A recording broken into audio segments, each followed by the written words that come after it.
महाराष्ट्र में अब जारी भाषा विवाद के बीच राज ठाकरे और उद्धव ठाकरे हिंदी विरोध में साथ आ गए हैं। जी हां, राज ठाकरे ने आंदोलन का ऐलान किया है और उद्धव ठाकरे भी इस आंदोलन के समर्थन में आ गए हैं। दोनों एक साथ 5 जुलाई को मुंबई में संयुक्त रैली निकालेंगे और कैसे इस रैली से एक बार फिर दोनों ठाकरे ब्रदर्स एक साथ एक मंच पर नजर आएंगे, हमारी इस रिपोर्ट में पहले आप समझिए।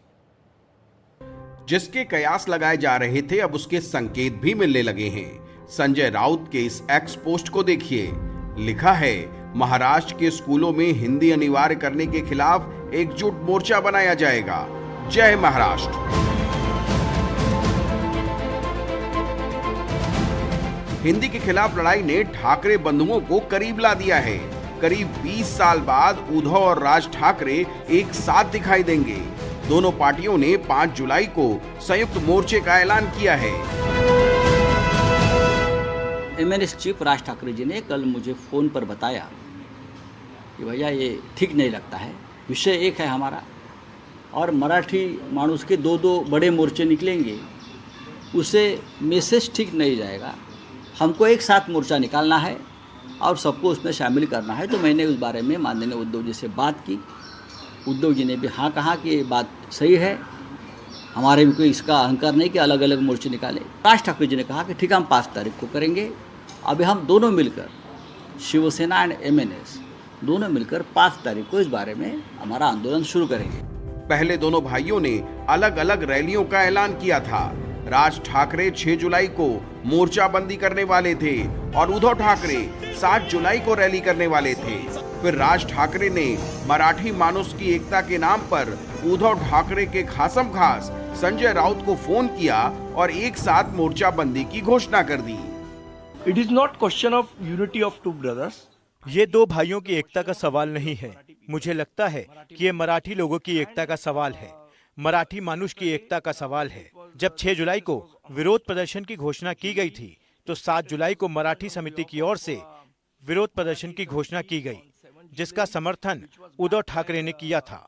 इसलिए हमने फैसला किया, चलो 2 की जगह एक विरोध मार्च करते हैं और मराठी मानुष की एकता दिखाते हैं। ये संदेश देश को जाना चाहिए कि जब हिंदी थोपी जाएगी तो मराठी लोग एक साथ आएंगे। दरअसल महाराष्ट्र सरकार ने इसी साल अप्रैल में हिंदी को तीसरी अनिवार्य भाषा बना दिया था। विरोध के बाद उन्होंने फैसले में बदलाव किया। कक्षा 1 से कक्षा 5वीं तक पढ़ने वाले स्टूडेंट्स तीसरी भाषा के तौर पर हिंदी के अलावा दूसरी भारतीय भाषाओं को चुन सकते हैं, लेकिन महायुति का विरोध जारी है। उद्धव ठाकरे मराठी और हिंदी वाली सियासत को तूल दे रहे हैं, इसे लैंग्वेज इमर्जन्सी बता रहे हैं। म्हणजे एकूण आम्हाला हिंदीचा वावडा नाहीये, पण हिंदी सक्तीची याचा अर्थ तुमचा जो एक छुपा एजेंडा आहे की कालांतराने ते त्यांचं आधी होतं एक निशान एक प्रधान एक विधान म्हणजे मीच, हा जो त्यांचा आहे। आणि नड्डा जे बोलले होते की कालांतराने देशामध्ये एकच पक्ष राहील, म्हणजे हे सगळं एकाधिकारशाहीकडे यांचं ही वाटचाल सुरू आहे। कालच त्यांनी आणीबाणीला झालेल्या 50 वर्षाचा उल्लेख केला।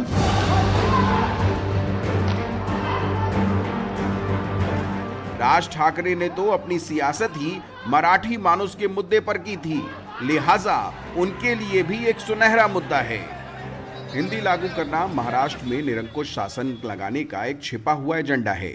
ये महाराष्ट्र में मराठी के महत्व को कम करने की साजिश है। फडणवीस सरकार ने राज ठाकरे को समझाने की पूरी कोशिश की। महाराष्ट्र के मंत्री दादा भूसे ने राज ठाकरे से मुलाकात की, लेकिन मुलाकात के दौरान राज ठाकरे ने दादा भूसे से उनकी पार्टी शिवसेना की भूमिका के बारे में सवाल दाग दिए और बैठक बेनतीजा रही। अब बीजेपी कह रही है कि जिस हिंदी को अनिवार्य किए जाने का विरोध हो रहा है, वो तो उद्धव ठाकरे ने ही लागू किया था। उद्धव ठाकरे कंपनी की नौटंकी देखें। फरवरी 2022 में जब उद्धव ठाकरे स्वयं मुख्यमंत्री थे, उन्होंने इस हिंदी भाषा को स्वीकार किया है। अब उसी के विरोध में ये सड़कों पर उतरेंगे। शिवसेना को कहना पड़ रहा है कि भाषा का ज्ञान जरूरी है। हिंदू हृदय सम्राट आदरणीय बाला साहेब ठाकरे की हिंदुत्व और विचारधारा को शिंदे जी ने आगे लेके ये स्पष्ट किया है कि मराठी हमारे लिए कंपल्सरी है, हमारे लिए गर्व है और हम अंत तक लड़ेंगे। हमने कभी भी विचारधारा में अलट पलट नहीं किया जैसे अन्य दलों ने किया है।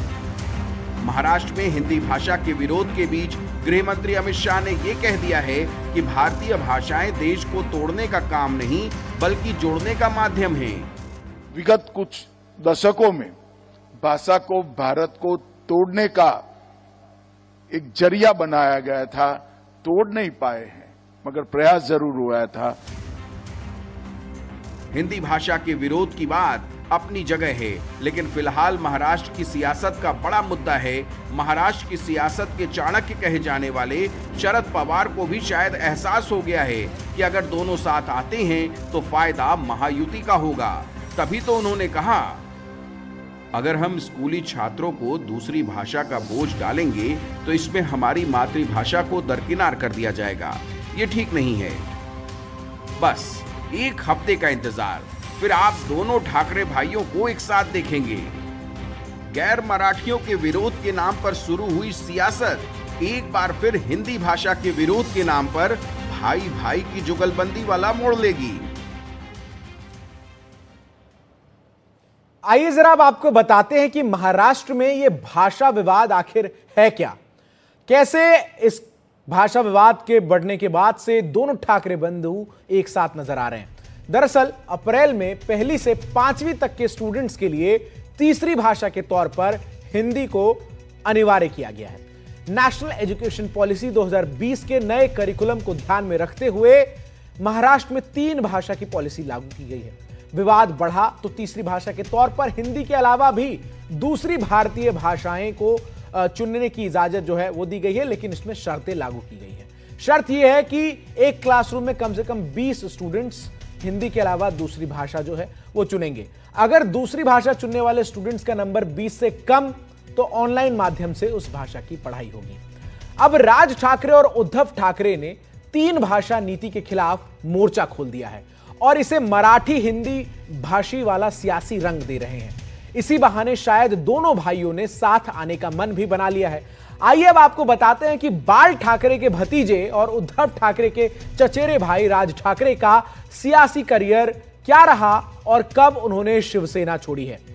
दरअसल जो इस वक्त स्थिति नजर आ रही है, इन स्थितियों के बीच 20 साल बाद उद्धव ठाकरे और राज ठाकरे साथ आएंगे। 1989 में राज ठाकरे के सियासी करियर की शुरुआत होती है। 1989 से 1995 तक महाराष्ट्र के कोने कोने तक वो दौरा करते हैं। 2002 तक राज और उद्धव दोनों पार्टी संभाल रहे थे। 2003 में बाला साहेब ने उद्धव को कार्यकारी अध्यक्ष बनाने के निर्देश दिए और 2005 तक उद्धव ठाकरे पार्टी पर हावी होने लगे। फिर नवंबर 2005 की तारीख आती है जब राज ठाकरे ने औपचारिक तौर पर शिवसेना का दामन छोड़ दिया। मार्च 2026 में उन्होंने एक नई पार्टी बनाई जिसका नाम MNS महाराष्ट्र नवनिर्माण सेना रखा। पूजा भारद्वाज हमारी सहयोगी लगातार इस खबर को ट्रैक कर रही हैं और वो इस वक्त मेरे साथ जुड़ रही हैं। पूजा, ये जो मौका एक नजर आ रहा है महाराष्ट्र की राजनीति में एक बड़े फेरबदल का, क्या इस मौके का भरपूर इस्तेमाल के तौर पर ये हिंदी भाषी राजनीति दोनों भाई कर रहे हैं या फिर ये समय की मांग जो है इन दोनों भाइयों के लिए नजर आ रही है? समय की मांग ही है चंदन, क्योंकि 20 साल पहले जैसा आप बता रहे हैं कि राज ठाकरे अलग हुए, अगले साल 2006 में उन्होंने MNS बनाई। अब देखिए इन 20 सालों में क्या हुआ। 2009 का आप नतीजा छोड़ दीजिए तो अभी राज ठाकरे शून्य पे नजर आते हैं। कोई भी चुनाव लड़ रहे हैं तो उनका खाता भी नहीं खुल रहा है। शिवसेना की बात करिए तो एकनाथ शिंदे ने शिवसेना ही छीन ली एक तरह से। उसके बाद जिस तरह से मराठी वोटों का बिखराव हुआ है उससे उद्धव ठाकरे गुजर रहे हैं। पार्टी कैसे खड़ी कर पाएंगे इन मुद्दों को वो भी नहीं समझ पा रहे हैं। और राज ठाकरे की बात करें तो कई मुद्दे शुरू करते वहां पे भटक जाते हैं। तभी आपने देखा होगा कि कुछ दिन पहले ऐसे आरोप लग रहे थे कि हो सकता है कि देवेंद्र फडणवीस और राज ठाकरे की कोई मैच फिक्सिंग भी हुई है कि तुम मुद्दे उठाना, उस पर हम चर्चा करेंगे, कहीं ना कहीं तुम्हें भी माइलेज मिले और हो सकता है कि जो वोट शेयर है वो बढ़ता हुआ दिखे। और मराठी वोट काटने का काम तो राज ठाकरे करते ही हैं। अगर आप उनका इतिहास देखें तो निकाय चुनावों में खासतौर से मुंबई में और सबसे ज्यादा नासिक में हमने देखा था, तो ऐसे क्षेत्रों में अच्छा खासा वोट शेयर तो उनके पास जाता है। ऐसे में एक तो ठाकरे ब्रांड, आप समझिए कि महाराष्ट्र में ठाकरे ब्रांड अपने आप में बड़ा रहा है, लेकिन इस बिखराव की वजह से सुस्त पड़ा हुआ है। वहीं उसी जगह पर बीजेपी बड़ी हो रही है। लेकिन आप समझिए कि राज ठाकरे के आगे पीछे किस तरह से पार्टियां भी घूम रही हैं। उद्धव ठाकरे का झुकाव बहुत ज्यादा नजर आ रहा है, बार बार उनके नेता मिल रहे हैं।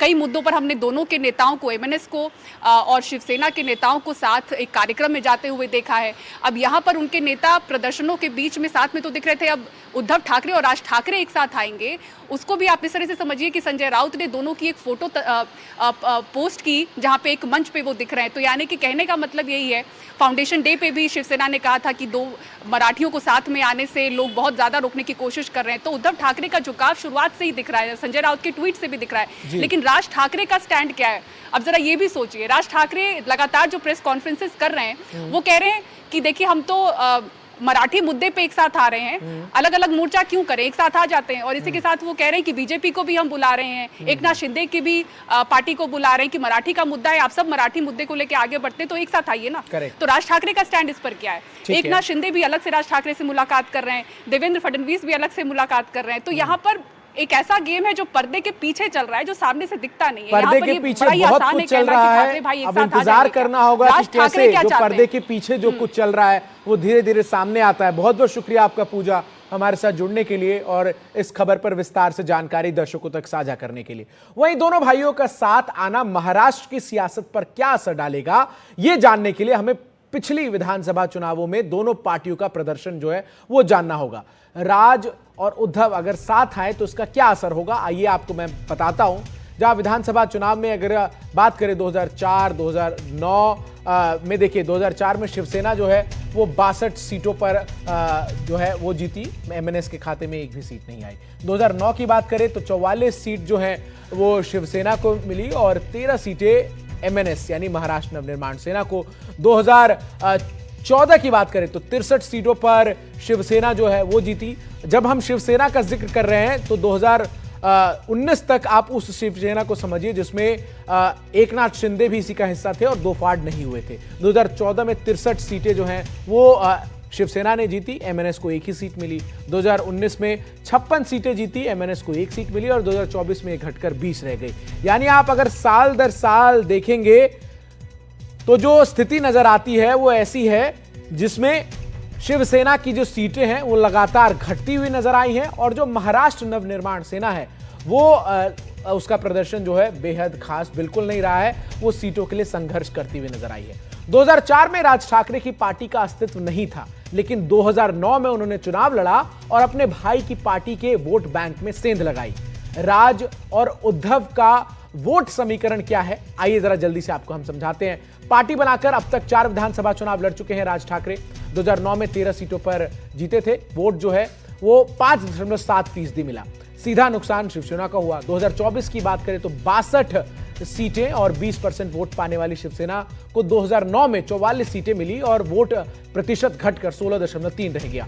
इसके अलावा बात करें 2009 की तो 2009 का प्रदर्शन फिर से महाराष्ट्र नवनिर्माण सेना दोहरा नहीं पाई और 2014 और 2019 में सिर्फ खाता ही वो खोल पाई, यानी एक एक सीट से संतोष करना पड़ा और 2024 में तो वो एक सीट भी नहीं मिली।